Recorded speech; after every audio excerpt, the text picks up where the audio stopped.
बहुत समय पहले की बात है। एक घने जंगल के किनारे एक छोटा सा गांव था। उस गांव में रामू नाम का एक लकड़हारा रहता था।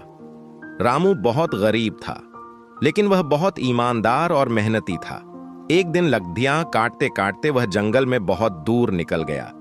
वहां उसे एक विशाल और अद्भुत पेड़ दिखाई दिया, जिसकी पत्तियां चांदी की तरह चमक रही थीं। जैसे ही रामू ने उस पेड़ को काटने के लिए अपनी कुल्हाड़ी उठाई, पेड़ से एक आवाज आई, ठहरो लकड़हारे, मुझे मत काटो। मैं एक जादुई पेड़दाच हूं। अगर तुम मुझ पर दया करोगे तो मैं तुम्हारी कोई भी एक इच्छा पूरी करूंगा। रामू बहुत दयालु था। उसने तुरंत अपनी कुल्हाड़ी नीचे रख दी और कहा, हे जादुई पेड़, मेरे घर में खाने के लिए अनाज नहीं है और मेरा परिवार कई दिनों से भूखा है। क्या तुम हमारी मदद कर सकते हो?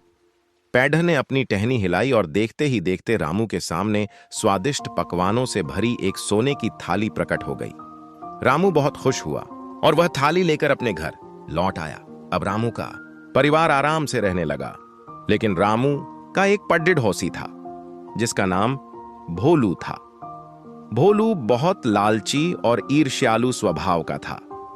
जब उसे जादुई पेड्डेच के बारे में पता चला तो वह भी लालच में आकर अपनी कुल्हाड़ी लेकर जंगल पहुंच गया। उसने पेड्डेच को धमकाते हुए कहा, ए जादुई पेड़रा, मुझे बहुत सारा सोना और धन चाहिए, वरना मैं तुझे काट कर गिरा दूंगा।